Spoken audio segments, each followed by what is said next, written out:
Por favor, me comunican a qué hora puedo comenzar. Ante todo, buenas tardes.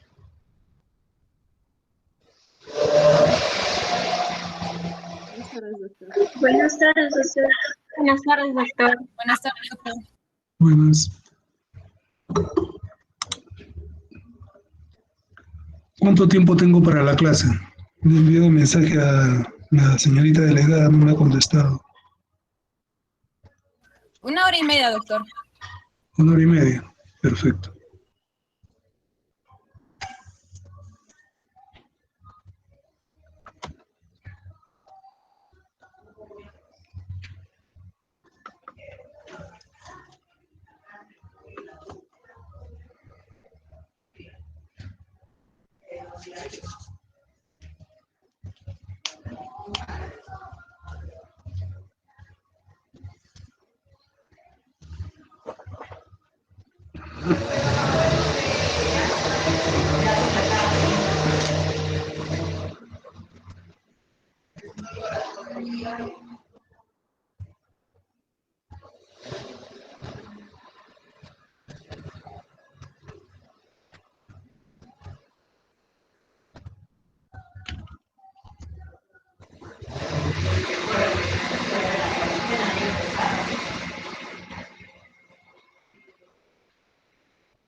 ¿Puedo comenzar a dictar la clase?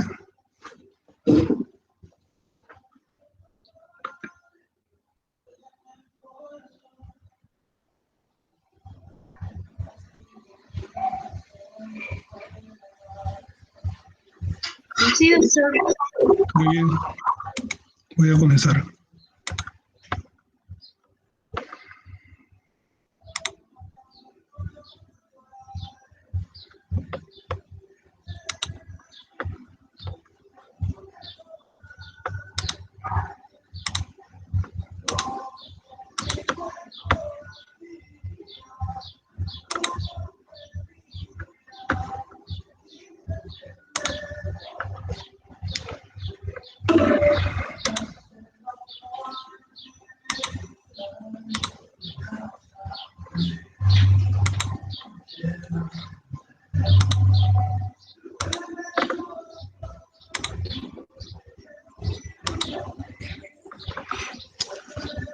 ¿Se aprecia la diapositiva?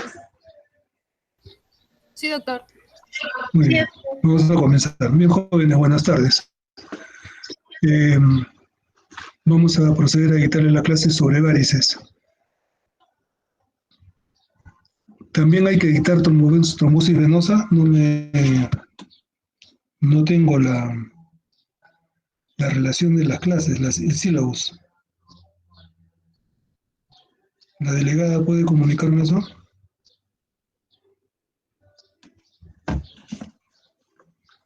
Bueno, mientras tanto, comenzaremos con varices.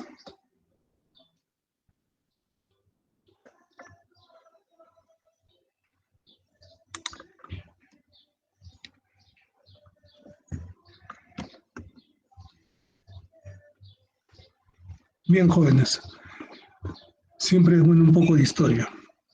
El documento más antiguo que nosotros tenemos como referencia es el papiro de Evers en cuanto a varices o insuficiencia venosa crónica, trombosis venosa, que fue descubierto por un investigador, Evers, que era alemán, allá por 1878. ¿No? Aquí hablan sobre varias terapias relacionadas con la patología venosa. Eh, Se decía de que estas dilataciones venosas, llamadas varices, eh, decían que para evitar la cirugía por el riesgo de hemorragia y muerte, ya tenían ese concepto. Igualmente, podemos mencionar que, por ejemplo, en la diapositiva que ven, cohorte, en 1893, pues, en un centro religioso cercano a la Acrópolis de Atenas, ¿no? Descubrió esta deidad griega que está abrazando la pierna derecha de un paciente, la cual tiene una tromboflebitis de la vena cava, vena safena interna, la vena safena mayor, y por encima del malleolo se aprecia una úlcera varicosa, ¿no? Eso es lo que podemos ver. Pero tenemos otros datos, ¿no? Por ejemplo, en cuanto a la medicina china, 1500 años antes de Cristo, decían que los médicos ya practicaban cirugía de varices, ¿no? Y hemorroides, empleando unos bisturí de forma semilunar. En el siglo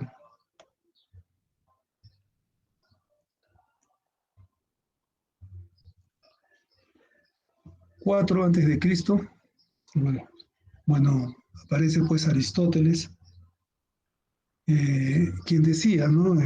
Así menciona en los libros, de que las arterias nacían del corazón y no de la cabeza, porque en un tiempo pues pensaban que las arterias nacían de la cabeza.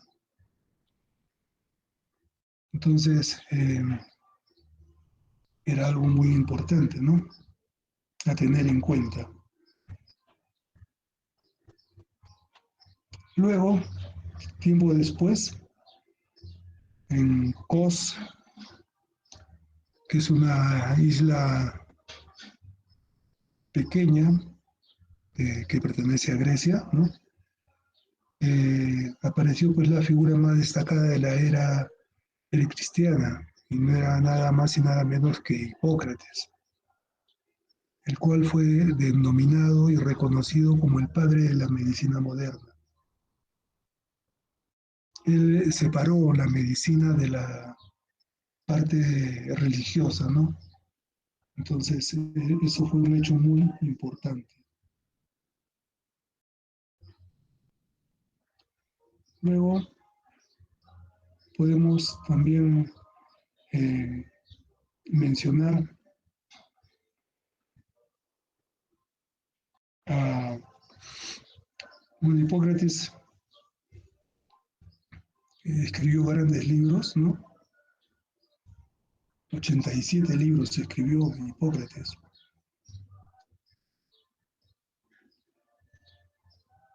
Después podemos también mencionar en la literatura griega a Plutarco, ¿no? Plutarco fue después de Cristo, ¿no? Y escribió un libro que se llama Vidas Paralelas. Y aquí describe, ¿no?, cómo operó a un cónsul romano llamado Caius Marius por dilataciones venosas, pues por varices, ¿no? Lo singular fue de que aquí fue operado el paciente sin anestesia. Cuando, y se cuentan, ¿no?, que cuando Plutarco le volvió a proponer a este cónsul romano operarle la otra pierna, el cónsul romano le dijo, ¿no? No creo que la curación compense el dolor, ¿no? Entonces decidió no operarse, ¿ya? Entonces, para que tengan en cuenta ustedes, pues, ¿no? Imagínense, ¿no? Que se opere sin anestesia, ¿no? Pero en ese tiempo fue así. Luego tenemos la escuela de Alejandría, una gran escuela médica. Había que destacar la presencia de dos médicos, ¿no? Herófilos y Erasistrato. Herófilo fue el primer médico que disecó cuerpos humanos, ¿no? Porque antes era prohibido eso, ¿no? Solamente trabajaban con animales. El Herófilos describió las venas, ¿no?, según él, como 6 veces más débiles que las arterias, ¿no? Tenía razón, claro que sí, tenía razón. Y Erasistrato fue el primero que descubrió las válvulas venosas, pero él no sabía realmente cuál era la función de estas válvulas venosas, ¿no? Que después pues hemos llegado a saber que funcionaban pues para evitar que la sangre regrese por las venas, ¿no? Hacia las piernas.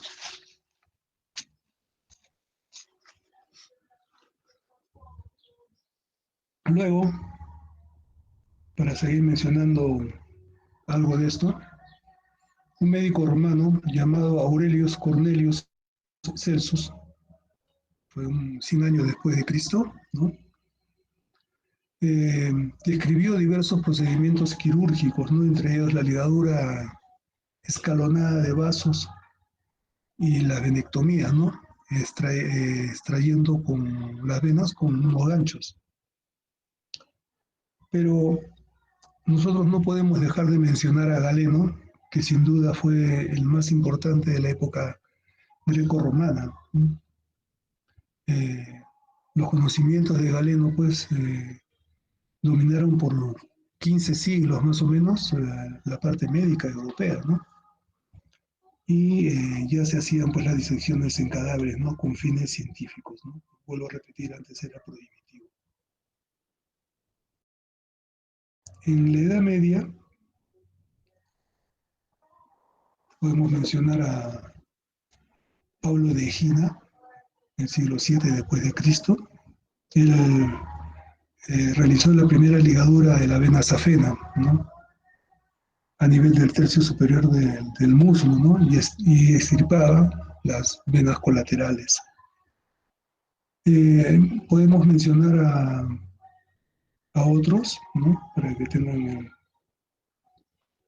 la referencia.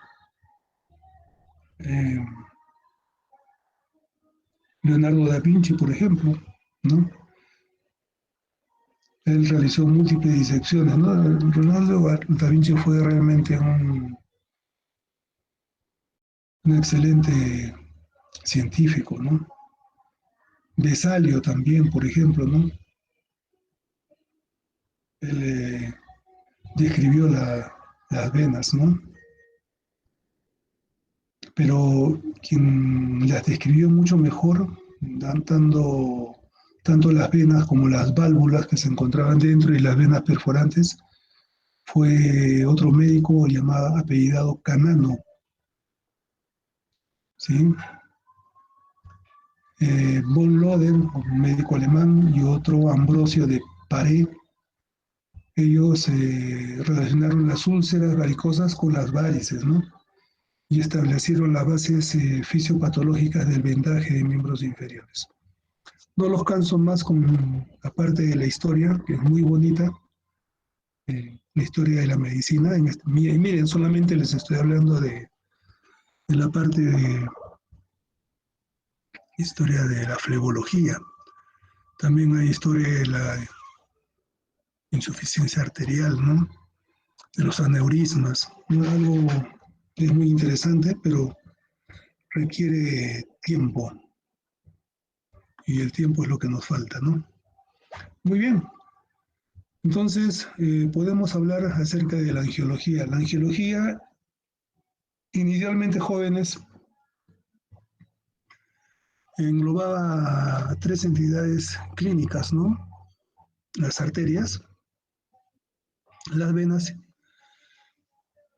y los linfáticos. Bueno, con el transcurrir de los años, esto ha cambiado y ahora la angiología solamente engloba a las arterias, enfermedades de las arterias. Flebología se encarga de las venas, linfología de los vasos linfáticos. Así quedó determinado. Y si pasamos pues a la flebología de un médico francés, Raymond Toumaille, ¿no? Creó la Sociedad Francesa de Flebología ya por 1947 y tiene su revista oficial que es Le Flebology.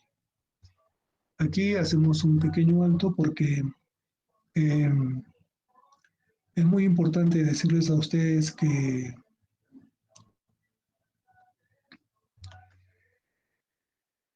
la especialidad de flebología en el Perú no existe. Ayer también se los decía a los chicos que están rotando conmigo, ¿no?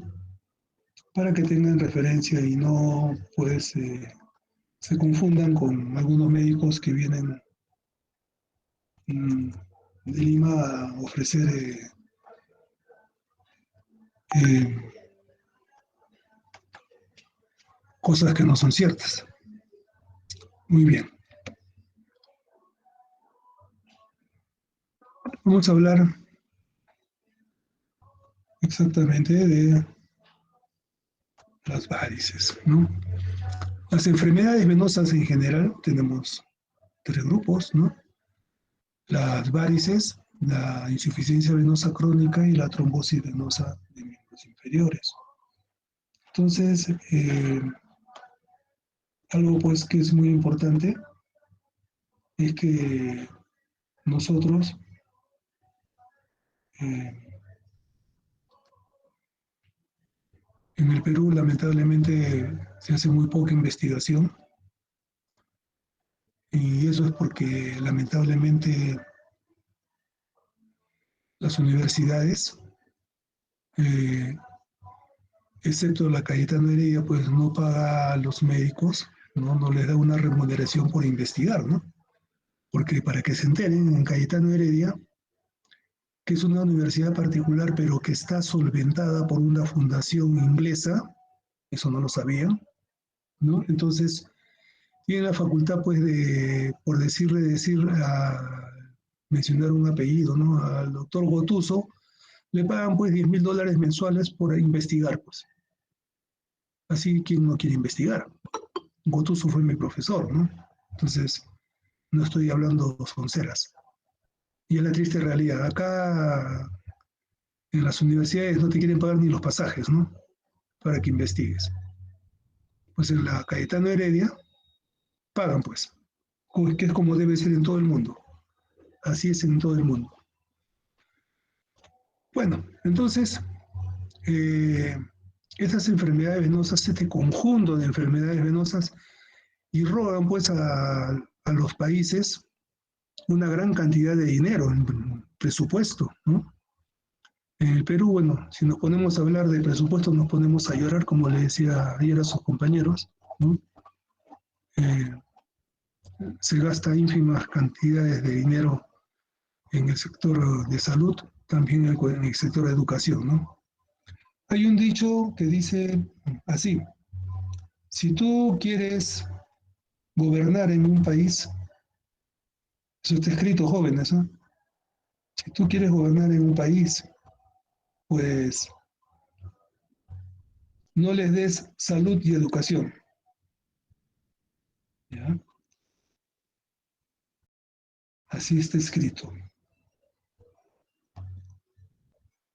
Entonces,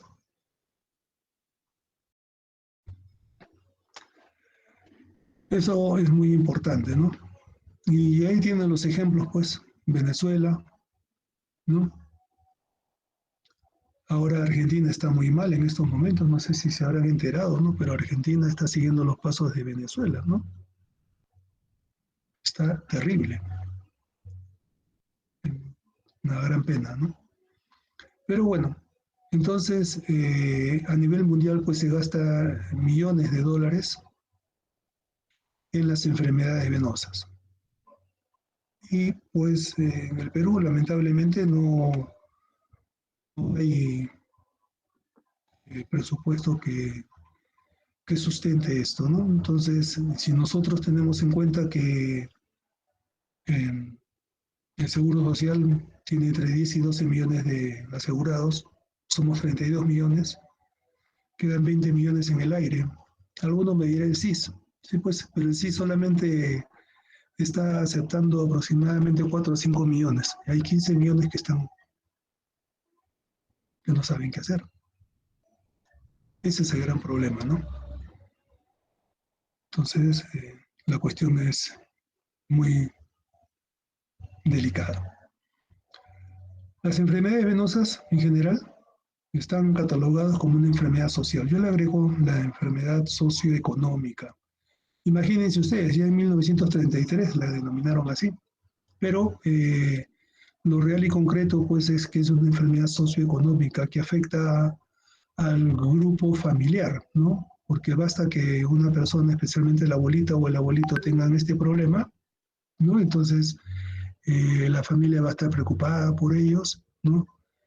Y siempre pues alguien tiene que quedarse a cuidar al que esté padeciendo esta enfermedad, especialmente las úlceras varicosas, ¿no?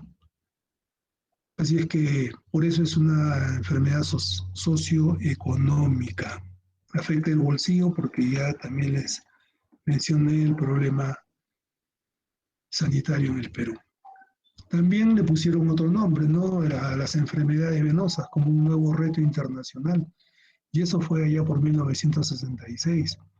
También se le cataloga a las enfermedades venosas como la cenicienta de las enfermedades vasculares. ¿Por qué? Porque de cada 10 pacientes, 8 son portadores de enfermedades venosas y solamente 2 de enfermedades arteriales.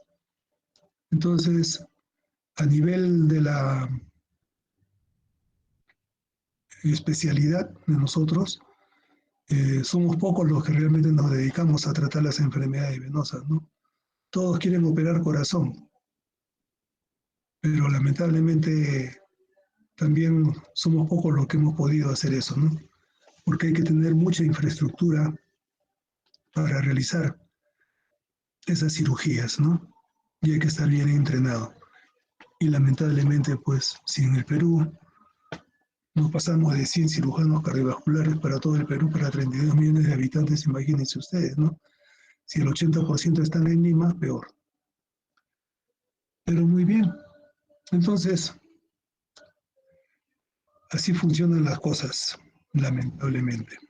Bueno, ahora vamos a hablar específicamente de las enfermedades venosas que están resumidas en dos.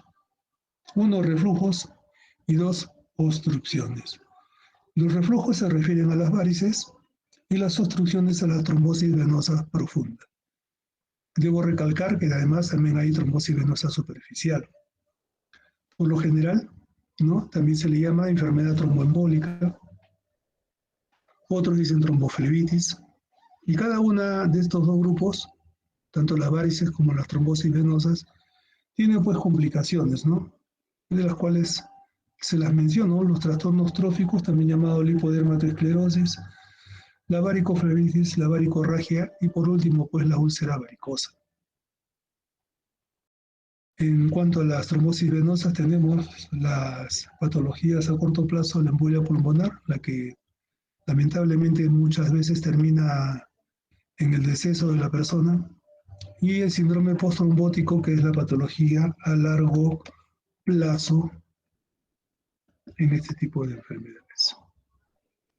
Podemos decir que las varices, esenciales o primarias, porque hay secundarias, vienen a representar pues el 90%, ¿no? de las varices. El 10% queda para las varices secundarias, por ejemplo, trombóticas, postrombóticas. Y las varices primarias, pues, están afectando el sistema venoso superficial. Es muy importante, con un sistema venoso profundo normal. Otro dato que tenemos es de que de este 90%, lo hacemos un 100% y el 52% de los pacientes tienen varices en ambos miembros inferiores. ¿Sí? Entonces, hay otros datos. Se dice que de una población, aproximadamente el 20 hasta el 60% pueden llegar a padecer de varices. De estos, un 40-60% son damas, mujeres, ¿no? Y un 15-30% varones. Tenemos factores de riesgo a considerar, ¿no? Es muy importante, pues, el sexo. Acá se menciona que de 4 a 1 es la relación entre hombre y mujer. Algunos dicen que se ha cortado de 4 a 2, ¿no? La edad, un factor muy importante. Se dice de que los portadores de varices es después de los 20 años, pero el que les habla pues ha visto varices en gente de 18, 15 años y una oportunidad he visto un chico de 12 años con varices congénitas, ¿no? Con varices terribles, que lamentablemente no se pudo hacer nada por este paciente. Luego tenemos la edad. Hay una gran preponderancia en pacientes de 70 años en adelante, ¿no? El 70% de los pacientes padecen varices, ¿no? Hay entre los 50 y los 60 años también hay. Entonces, afecta enormemente, ¿no? La mayor parte de los pacientes que nosotros operamos de varices son de 60 años en adelante, ¿no? 60, 70, 80, hasta 90 años. Y bueno, por si no están enterados, les comunico de que la Organización Mundial de la Salud pues ha hecho una nueva escala de grupos etarios, ¿no? Y adulto mayor se considera ahora ya no como era antes a mayores de 60, 65 años, sino a mayores de 80 años en adelante. ¿Ya? La herencia, la predisposición genética, pues nos hace pensar varias cosas, ¿no? Cuando los padres, ambos padres, presentan varices, hay un altísimo porcentaje de que los hijos desarrollan varices, ¿no? 90%. Cuando solamente uno de ellos es portador de varices, pues hay un 50% de posibilidades de que los hijos padezcan varices. Y si ninguno de los padres tiene varices, pues hay un 20 y se dice hasta el 30% de que los hijos podrían desarrollar varices. En cuanto a la raza, la más frecuente presentación es en la raza blanca, pero en todas las razas hay pacientes con varices.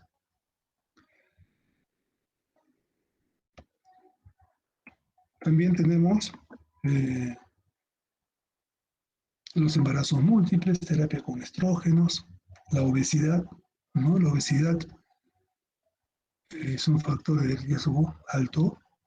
La obesidad también afecta a la columna vertebral, la cintura pélvica,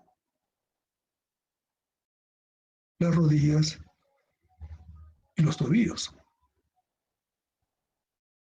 La exposición al calor, el usar prendas ajustadas, el estreñimiento crónico, la actividad laboral, ¿no? La falta de ejercicio también es muy importante. Luego, nosotros hablamos a continuación de la varices secundaria, ¿no? Que es el 10% que quedaba, como les mencioné. Y las postrombóticas, bueno, aquí el 9% son varices que forman parte del síndrome postrombótico. Les tengo que mencionar que el síndrome postrombótico, que es la patología a largo plazo, de la complicación a largo plazo de la trombosis venosa profunda, pues esta patología hace que el paciente tenga que ser operado 2, 3 o 4 años después de esta trombosis venosa, ¿no? Entonces, es muy importante, ¿no? Luego, tenemos en ese 1% que quedaba, como las no postrombóticas, que es una miscelánea realmente, que mencionamos agenesia, hipoplasia valvular, la parte congénita, ¿no? Angiodisplasias, angiomas, aneurismas venosos. Realmente yo he visto muy poco, 2 he operado, ¿no? Pero no hay pues mucha patología de estos, ¿no? Tumores venosos también, igual. Igualmente el síndrome de Coquet, síndrome de Servier, postraumáticos, postquirúrgicos también.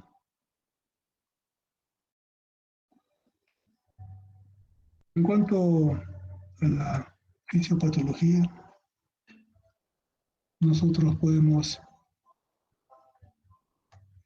mencionar pues que del total del 100%, el 90% de esa patología venosa va a recaer en los miembros inferiores. También hay en los miembros superiores, ¿no? Pero eminentemente el problema es en los miembros inferiores. Y tenemos, pues, repitiendo, las varices y las trombosis, ¿no? Las trombosis venosas que pueden ser profundas y algunas veces hay superficiales, que hay que tenerle mucho cuidado porque puede avanzar y pasar al sistema venoso profundo, ¿no? Y poner en peligro la vida del paciente. Y luego los trastornos tróficos consecutivos, pues, a estas enfermedades venosas, ¿no? El 2% de displasias que ya se las he mencionado. Entonces, ya yendo de plano a la definición, podemos decir, pues, que las varices vienen a ser una dilatación permanente e irreversible de las venas, ¿no? Quiere decir que eso ya no va a retornar a su tamaño normal por pérdida de las fibras colágenas, ¿no? Que se encuentran alteradas y van a permitir que las venas, pues, pierdan su elasticidad y empiezan a dilatarse. Y si es a nivel de donde se encuentran las válvulas venosas, pues estas van a empezar a ponerse insuficientes, ¿no? Y se produce la insuficiencia valvular de estas venas y empieza la insuficiencia venosa crónica. En cuanto a... ¿qué tenemos? A varices, acá tenemos los tres grupos venosos que tenemos, el dependiente del sistema venoso profundo, la femoral, la poplitea, sus ramas. Este sistema transporta el 90% de la sangre hacia la vena ilíaca, luego vena cava inferior, que va al corazón. El sistema de la vena safena, o sistema venoso superficial, con sus colaterales, transporta solo el 10% de la sangre. Es por eso, para que tengan ustedes conocimiento... Perdón un momentito. ¿Aló? ¿Aló? Sí, correcto, dime.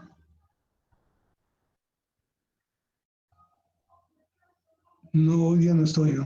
Mañana. Yo estoy a las 12 del día ahí. Hasta la 1:30, 2 de la tarde. A 2. Sí. Muy bien, hasta luego.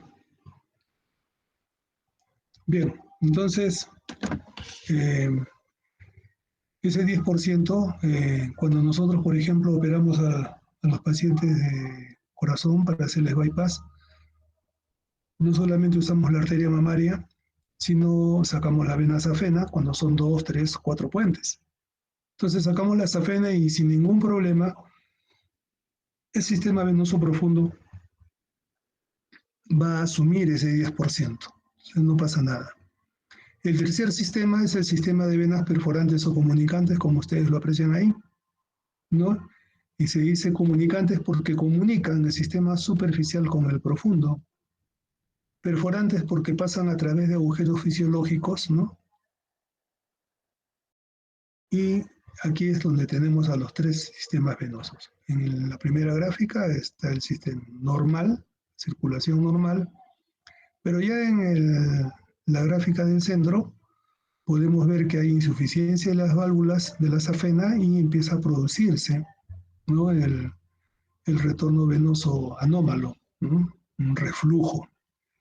Y eso, pues, va a hacer a la larga que las venas colaterales, las venas perforantes también se enfermen y también haya reflujo. Entonces pues, se produce la insuficiencia venosa crónica.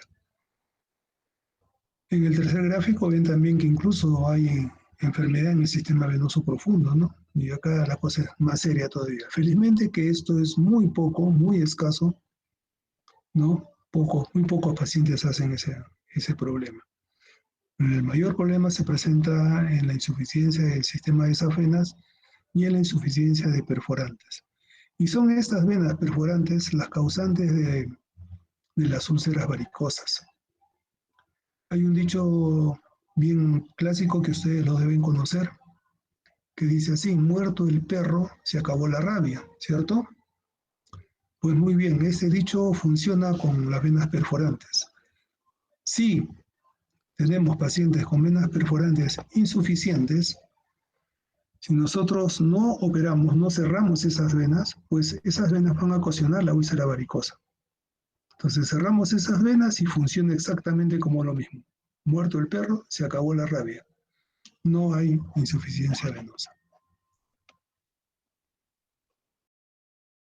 Muy bien, vamos a hablar acerca de las complicaciones de las varices, ¿no? En primer lugar teníamos la varicoflebitis, ¿no?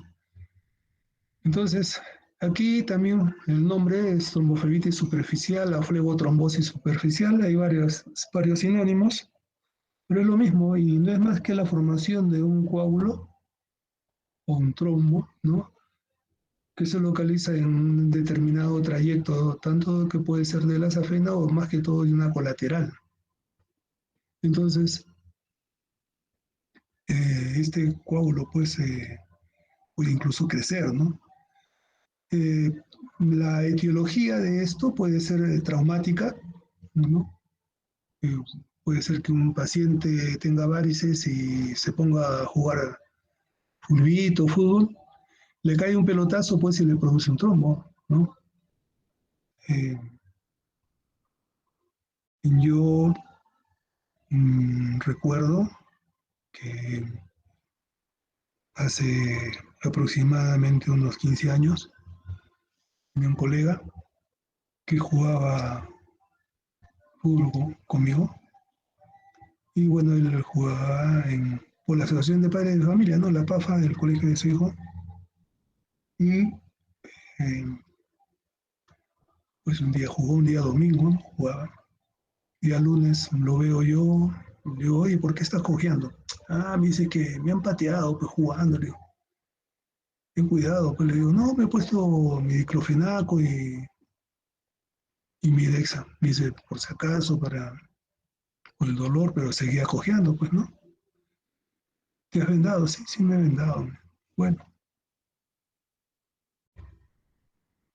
pasaron unos días y me tocó guardia, hizo la guardia, se fue a su casa a las 8 de la mañana, a las 9 lo sale trayendo, fue un día martes, recuerdo, lo sale trayendo a su esposa, ¿no? Y él estaba disneico. Eh, Fue triste porque era un amigo, había hecho una trombosis venosa y presentó una embolia pulmonar. Hospitalizamos, lo anticoagulamos, eh, se fue deteriorando en el transcurso de 2, 3 horas y bueno, lo decidimos en una junta médica con cardiología y nosotros operarlo como una medida extrema, ¿no? Una medida de salvataje. Lo operamos y no se imaginan la cantidad de coágulos que hemos sacado. Paramos el corazón, abrimos la arteria pulmonar, sacamos coágulos como no tienen idea. Todo estaba tomado. Reperfundimos, lavamos, cerramos y no salió de la circulación extracorpórea.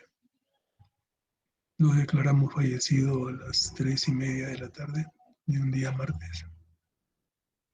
Así murió mi amigo. Imagínense ustedes, entonces jóvenes, ahora que las damas también juegan fútbol, igual que los varones, hay que protegerse, hay que tener cuidado. Es muy importante. Bien,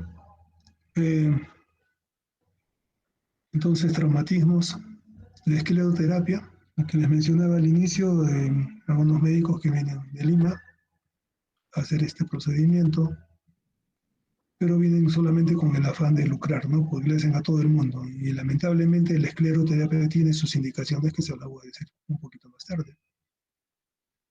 Las picaduras de insectos también pueden producir una tromboflebitis superficial, algunas infecciones, ¿no? La venosa profunda, aquí se produce pues un coágulo igual, pero ya en el sistema venoso profundo, ¿no? Y el, el resultado va a depender de su localización y la extensión de ese trombo y cuándo sea descubierto. En otra clase les voy a hacer trombosis venosa profunda, tendrán que ponerse de acuerdo. Y estas trombosis venosas pueden ser parciales o totales. Solamente voy a hablar a mencionarlas. Las flebotrombosis parciales pueden ser del plantar, del pie, pierna, popliteas, femoropopitias, silofemorales, hasta de hipogástrica y vena cava inferior. En cuanto a la trombosis total, tenemos la flebotrombosis total. Tenemos tres tipos, ¿no? La flegmasia alba dolens, que es femoroilíaca. La flegmasia rubra dolens es al revés, es iliofemoral, o sea, es descendente. La peor de todas es la flegmasia cerúlea dolens, que es la iliofemoral masiva. Como esta es la que más cuidado hay que tener, porque al producir un gran edema, una gran compresión, también va a comprimir las arterias del miembro inferior afectado y puede producir una trombosis arterial también. Entonces es muy seria, hay que tener muchísimo cuidado. En cuanto a los trastornos tróficos, la lipodermatoesclerosis clásica que se encuentra,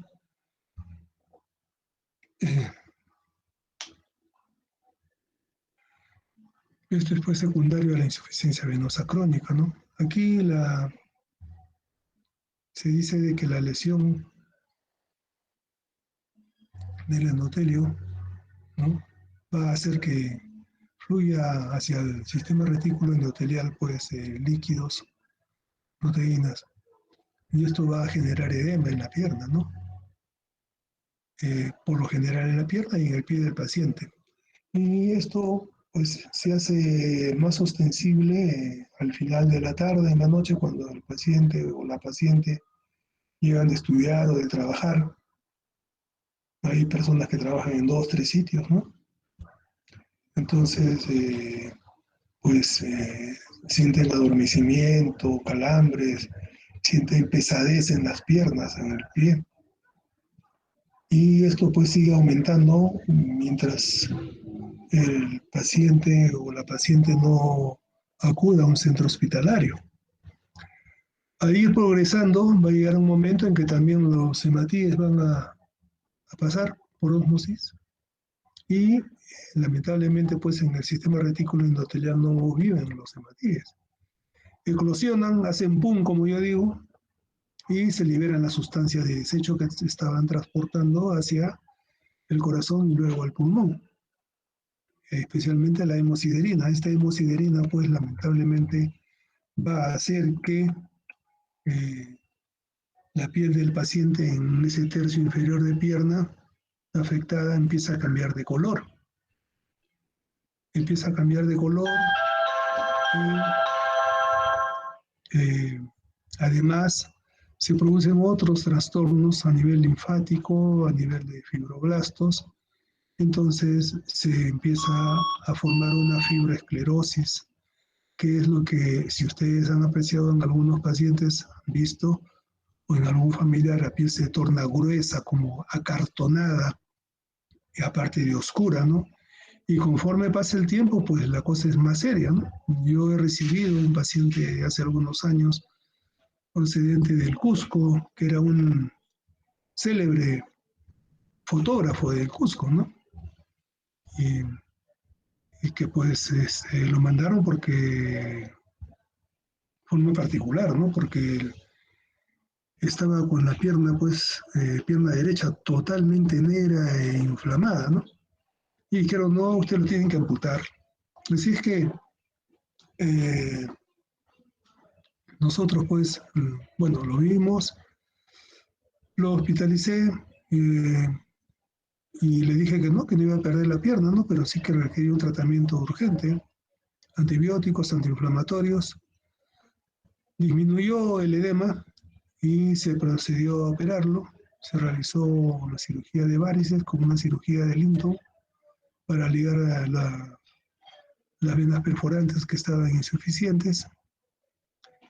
Y el paciente regresó a su tierra feliz y contento a seguir trabajando. Así sucede con estas enfermedades, ¿no? Entonces, si no se hubiera operado, pues hubiera terminado, como lo ven ahí ustedes, en una úlcera varicosa y que lamentablemente las úlceras varicosas demoran en cerrar y al paciente solamente se le puede operar cuando la úlcera varicosa está en fase de cicatrización. No se puede operar con la úlcera varicosa activa porque podemos producir una septicemia al paciente. Entonces, así es como se produce la lipodermatoesclerosis. En cuanto a la clínica de las enfermedades venosas jóvenes, pues es un sinnúmero, ¿no? Comienza desde el cansancio en la pierna que siente el paciente, ¿no? Siente pesadez, como les mencioné anteriormente, dolor, irritación, ¿no? Picazón, ¿no? De gana de rascarse. ¿Conmigo? Sí. Ya hora y media está. Y entonces, esto por lo general, se lo vuelvo a repetir, se presenta al final de la tarde y la noche, ¿no? Presentan mucho dolor, estando de pie, estando sentados. Si están embarazadas, pues se produce después de salir embarazadas, 4 o 5 meses, ya el útero ha crecido y empieza a presionar los vasos ilíacos. Con las arterias no hay problema, pero con las venas sí. Y empieza a hacer que se produzca insuficiencia venosa en este tipo de pacientes. Felizmente no en todas, ¿no? Una parte nada más. El paciente se rasca, como les decía, presentan el prurito, la picazón. Y aquí sí, si ha pasado un tiempo, unos 10, 15 años, porque el paciente, el gran problema de estos pacientes es que tienen las dilataciones venosas, pero dicen que no les molesta, ¿no? Entonces solamente acuden cuando las varices están complicadas. Por ejemplo, este paciente se rascó y se produjo una celulitis. Y recién, cuando está con la celulitis, acude, ¿no? Y bueno, ya está complicado, ¿no? Porque una celulitis en jóvenes pacientes con varices, lo único que con lo que se puede tratar es con antibióticos, pero por vía endovenosa. No sirven los tratamientos con antibióticos por vía oral. 2 antibióticos por vía endovenosa durante 10 a 14 días, antiinflamatorios, y una vez que esté solucionado esa celulitis, tiene que ser operada inmediatamente, porque otra vez se va a volver a rascar y otra vez va a presentar el mismo problema. Y esto pone en peligro la vida de un paciente. Se puede colorar la piel o se puede hiperpigmentar. Y el final de todo son las úlceras varicosas, pues el estadio 6, del 1 al 6, imagínense, ¿no? 1A, 1B hasta el 6A, 6B. 6A, úlcera activa, 6B, úlcera varicosa sana. Entonces, para hacer eso, pues son 15, 20, 25 años, ¿no? Para que pase eso. Y siempre puedes tener en mente el preguntar, ¿no? Los antecedentes familiares de este tipo de pacientes. Bueno, aquí lo tienen. en gráficos, ¿no? Las varices, los tipos de varices, síntomas que presentan, ¿no? Los calambres también, ¿no? Las úlceras varicosas, ¿no? Entonces, ahí está resumido lo que les he mencionado. Bueno, estando bien hecha la historia clínica, es donde más incido con ustedes, jóvenes, porque de hacer una buena historia clínica depende realmente el que tengamos un diagnóstico presuntivo, tengamos los diagnósticos diferenciales y lleguemos al diagnóstico final. De eso va a depender, ¿no? El tratamiento que le demos al paciente, el más adecuado, ¿no?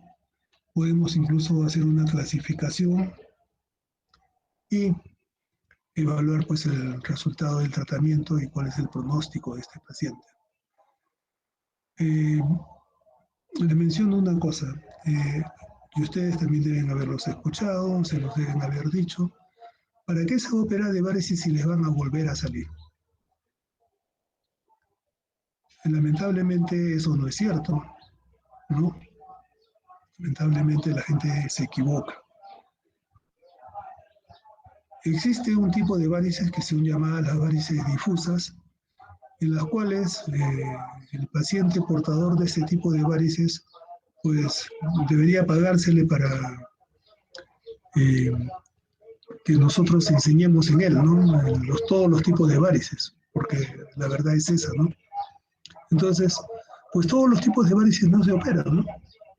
Entonces van a quedar las menulectasias o las telangiectasias, ¿no? Entonces, el problema es que operamos las reticulares, las colaterales, las tronculares, y las menulectasias no las operamos. Bueno, no se operan, pero con el tiempo empiezan a crecer. Esas son las varices que supuestamente, entre comillas, han crecido. Mentira, pues no crecieron, ¿no? O sea, no volvieron a salir las varices, ¿no? Sino que eran las dilataciones pequeñas crecieron, pues, y se produjo el problema. ¿Ya? En cuanto a la clasificación de varices, pues,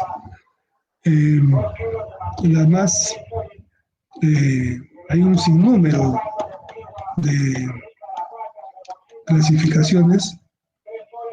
Yo he puesto 4, ¿sí?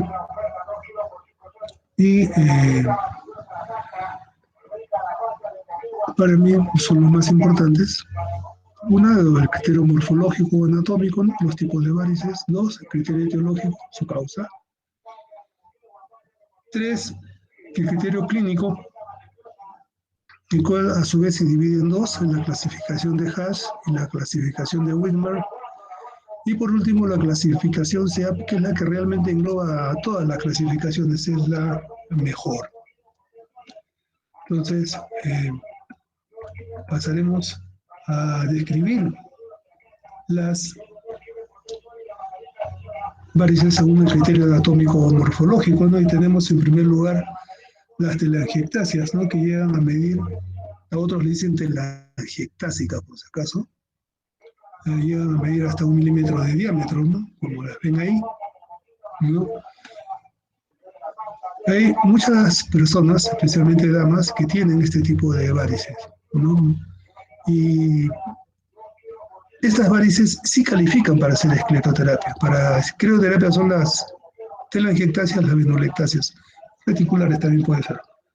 Pero hasta ahí nada más.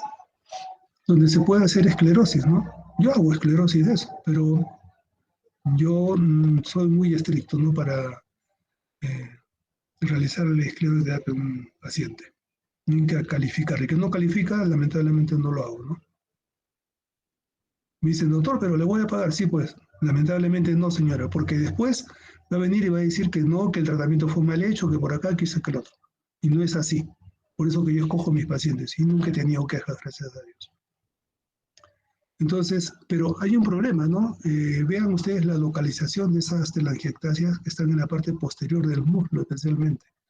Entonces, eso sí es un problema especialmente para las personas que trabajan sentadas. Produce presión y van a la larga a producirle problemas. Entonces, estas pacientes o estos pacientes sí requieren que se le haga escleroterapia, tratamiento. Las penulectasias, como la ven ahí, miden más de 1 milímetro de diámetro y para que ustedes vean la efectividad de la escleroterapia cuando se hace como debe hacerse, cuando está indicado, como en el lado lateral, pues es la misma pierna, pero aquí ya se hizo la escleroterapia con muy buenos resultados. Otra cosa que es muy importante recalcar es que siempre, cuando yo hago esto, yo cito a los pacientes cada 3 meses por si hay que hacer algún tipo de retoque. Eso es muy importante. Y se le dice a los pacientes, ¿no? Sin ningún problema. Entonces, quedan pues muy contentos, ¿no? Luego tenemos las venas reticulares, son un poco más grandes. Hasta aquí yo hago escleroterapia, más no. Así me paguen miles de soles, no acepto, porque va a haber problemas. Entonces estas son las venas reticulares. Luego tenemos las venas tributarias, grandes colaterales. Y por último, pues las venas tronculares, dependientes de la safena, ¿no? Vean ustedes, ¿no? Los troncos grandes, pues son varices gigantes, grado 5. Solamente falta que hagan úlcera varicosa, ¿no? En cuanto al criterio ideológico, como les mencioné,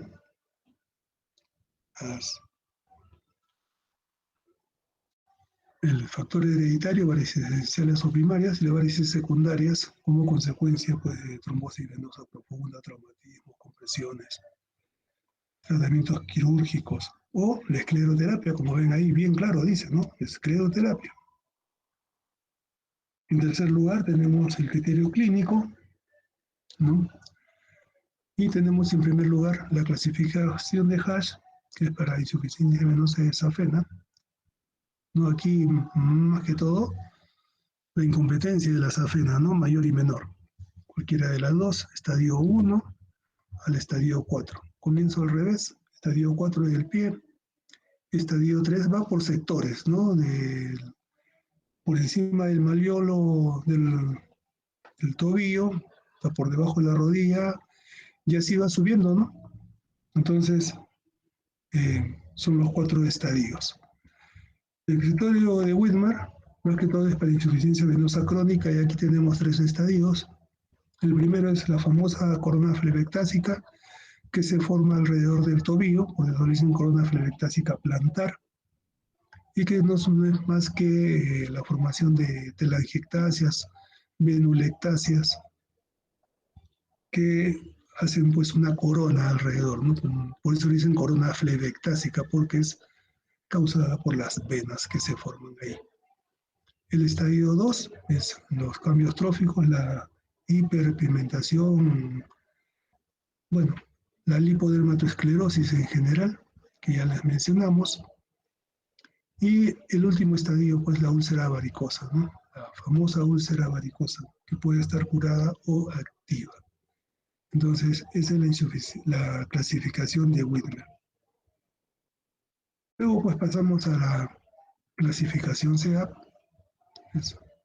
C de clínica, E de etiología, A de anatómica y P de patofisiología o fisiopatología.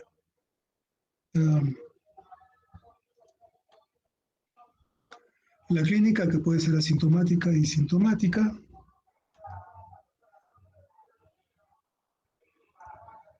Luego, etiológica, congénita, primaria y secundaria, con sus iniciales a los costados. La anatómica, sistema venoso superficial, sistema venoso profundo y el sistema de perforantes. Y al final, pues, la fisiopatología o patofisiología, como al comienzo, reflujo, obstrucción y la combinación de ambas. Tenemos pruebas funcionales. 3 pruebas funcionales. Creo que, disculpen un ratito, voy a salir porque creo que hay gente que quieren entrar y no pueden. A ver, quiero ver eso. Ya. Ya lo he ingresado. Entonces les mencionaba que las pruebas funcionales son 3. La prueba de Trendelenburg, la de Perthes y la de Pratt. Entonces, estas 3 pruebas funcionales es mi deber enseñárselas porque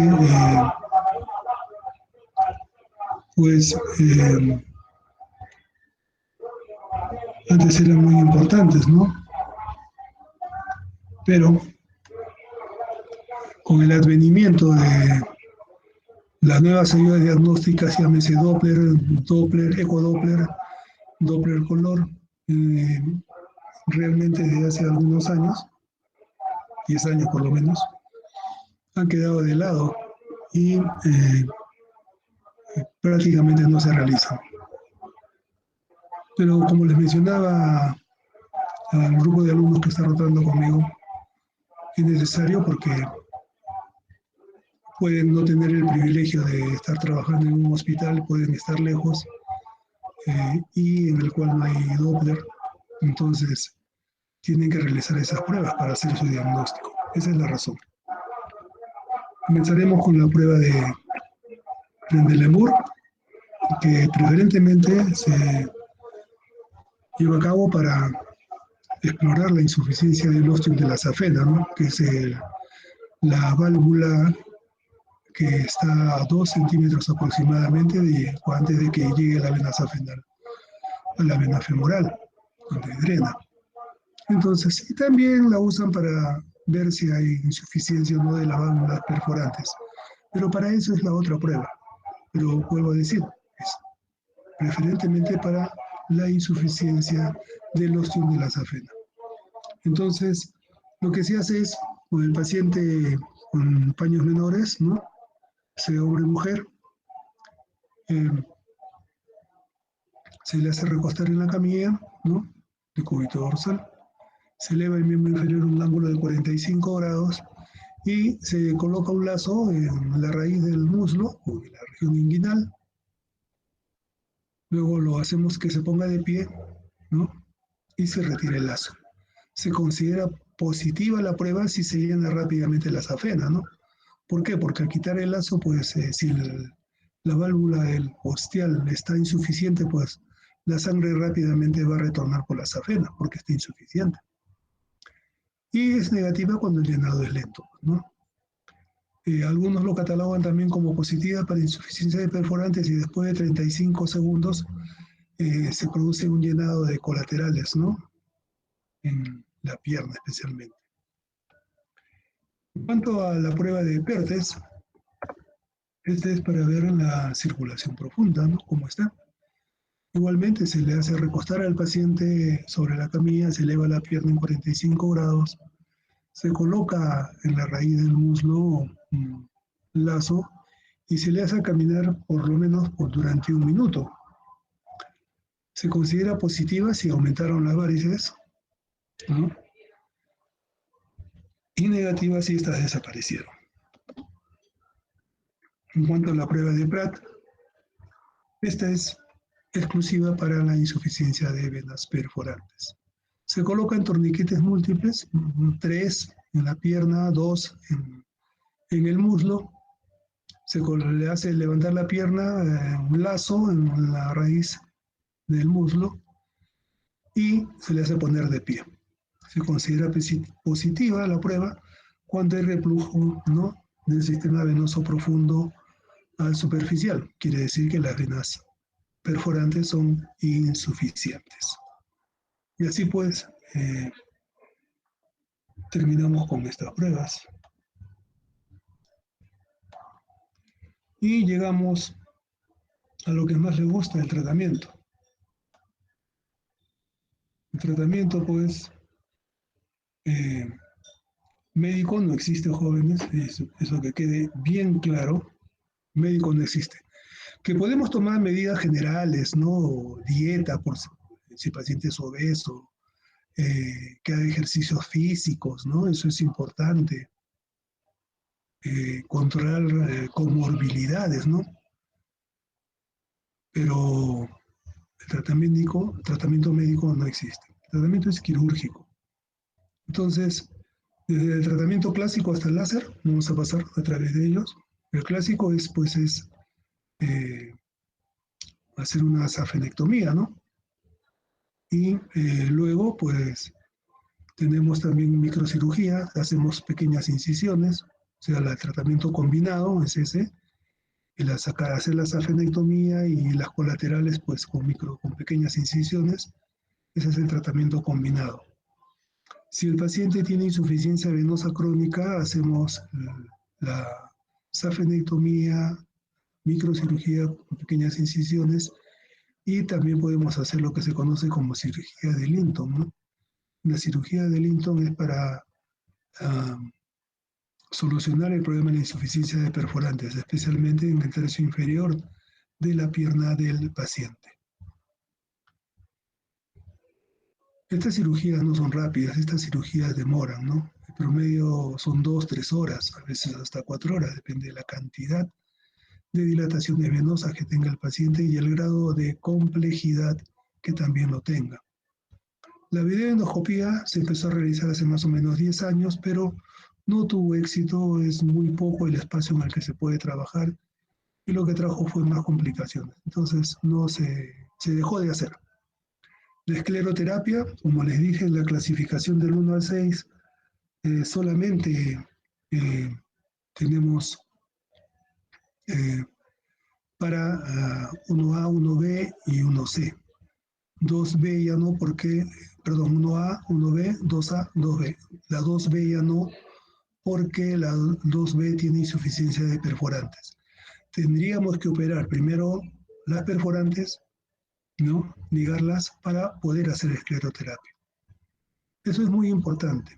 De repente ustedes me quieren preguntar, doctor, ¿por qué? Porque si nosotros inyectamos la solución esclerosante en la vena y pasa a través, porque la vena es insuficiente, pasa a través de la vena perforante, pues jóvenes vamos a producirle un problema muy terrible al paciente porque va a pasar la sustancia esclerosante al sistema profundo y vamos a esclerosar el sistema profundo. Y ahí, lamentablemente, le malogramos la pierna al paciente. Esa es la razón. Y si lo hacemos en venas grandes, ¿no? Unas varices grandes, tipo 4 o 5, pues lo que vamos a hacer es que se trombosen y le vamos a producir otro problema al paciente. Entonces así no funciona la cosa. Hay que, acuérdense, primo non cede, no hay que hacer daño. La radiofrecuencia es un método por el cual se hace una incisión en la región inguinal, se diseca la vena safena y... ¿Qué tal, hija? ¿Cómo estás? Se pasa por ahí un catéter. El catéter está entre unos 600 y 800 dólares, solamente el catéter, y se debe usar una sola vez. Y luego a través con rayos X vemos la progresión de este catéter y se va quemando, ¿no? La radiofrecuencia, es calor. El láser, igualmente, si quieres tratar la safena, como lo hacen algunos, hay que disecar también y entrar por la safena con el láser. Entonces, es calor. Y bueno, los resultados no son buenos realmente. Entonces, hay que tener cuidado. Aquí van a tener ustedes unas varices en el glúteo izquierdo, como lo ven, ¿no?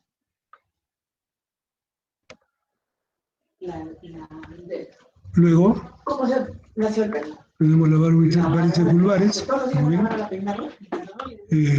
Puede ser en el lado derecho, puede ser bilaterales. Entonces acá estas se operan también, pero lo que hay que hacer es también hacer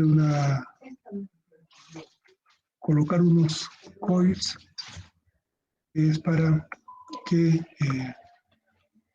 se construya a nivel de las venas hipogástricas, las colaterales, las pudendas, para que no den flujo a esa sección también, ¿no? Entonces es muy importante.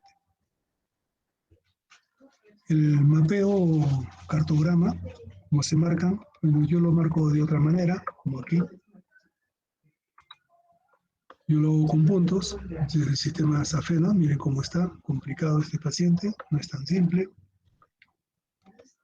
Luego marcamos las perforantes en el muslo 2 o 3, en la pierna 3 a 5, hasta 6 he operado una vez.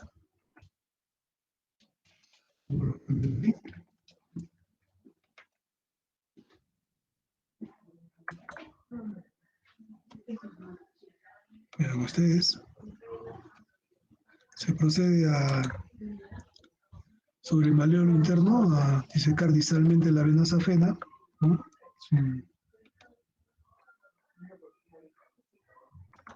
Lo tienen ustedes, disecada la safena. A veces tienen dos ramas, hay que ligarlas, seccionarlas. Y a través de esta vena safena es que se pasa el fleboextractor, que es un elemento especial de silicona, ¿no?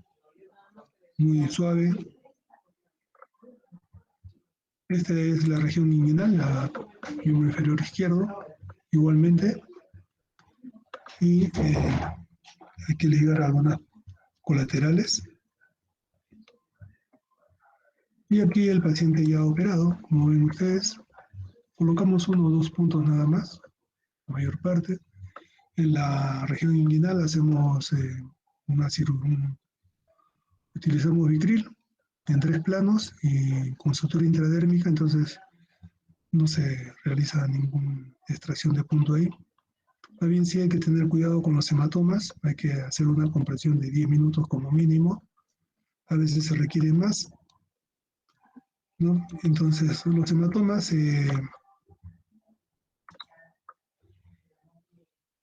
van disolviendo y al lapso de 3 semanas desaparecen, ¿no? Hay que decir al paciente que se eche iridoid y estos hematomas van a ir desapareciendo como lo aprecian aquí, ¿no? A las 2 semanas todavía ya se les empieza a retirar los puntos. Acá tenemos el otro sistema que es la flebectomía ambulatoria, también conocida como el método Chiba. Entonces aquí, esto es para hacer en consultorio, cuando son solamente 2 o 3 grupos, ¿no?, de colaterales, porque se hace con anestesia local. Entonces se realiza el marcaje. Una vez realizado el marcaje, pues se procede a ir colocando la silocaína, como ven ahí. Se sigue colocando en los grupos, son 2 o 3 grupos nada más, no se usa para más porque tenemos un tiempo relativamente corto para hacer esto. Igualmente. Y luego se procede mediante pequeñas incisiones a proceder a realizar la extracción de estas venas, ¿no? Se puede utilizar unos ganchitos, como le dicen. Y aquí ven ustedes cómo van saliendo las venas, se lo van extrayendo y se colocan pinzas mosquito a ambos lados. Y una vez que están así, se procede a seccionar y empezar a extraerlas. Acá tienen ustedes el esquema, ¿no? Pinza mosquito a un lado, pinza mosquito al otro lado y se secciona acá. Y luego se va sacando por partes como lo aprecian ahí. Entonces, ahí está, en vivo y en directo, como suelen decir. Y aquí ya, cuando se ha extraído la totalidad de los 3 grupos de colaterales, ¿no? No colocamos puntos, una gran parte, cuando son pequeñas incisiones, se coloca estéril strip. Acá lo tienen mayor acercamiento, ¿no? Y en 5 o 6 días, pues ya queda el paciente sin ningún problema. Aquí, vean ustedes, ya ha operado el paciente. Estoy con anestesia regional y vean el postoperatorio, ¿no? Aquí, para ver cómo se extrae la safena, como ya les he mencionado.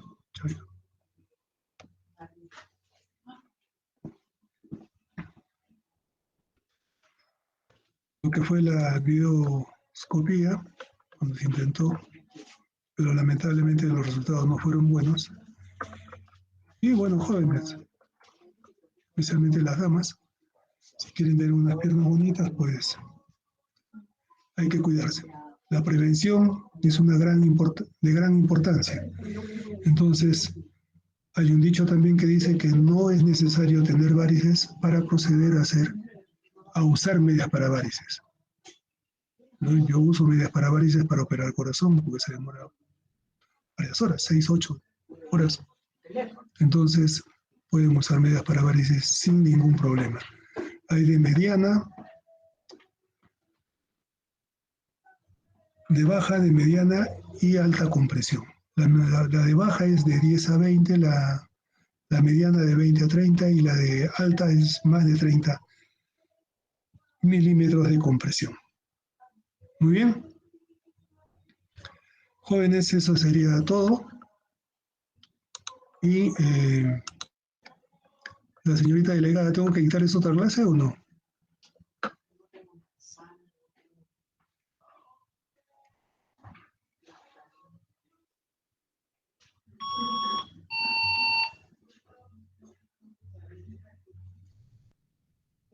Hola. No, doctor, creo que eso sería todo. Muy bien, Carol. Entonces, jóvenes, buenas tardes. Hasta una próxima oportunidad. Gracias, doctor. Hasta luego, doctor. Gracias, doctor. Gracias. Hasta luego, doctor. Gracias. Gracias. Hasta luego.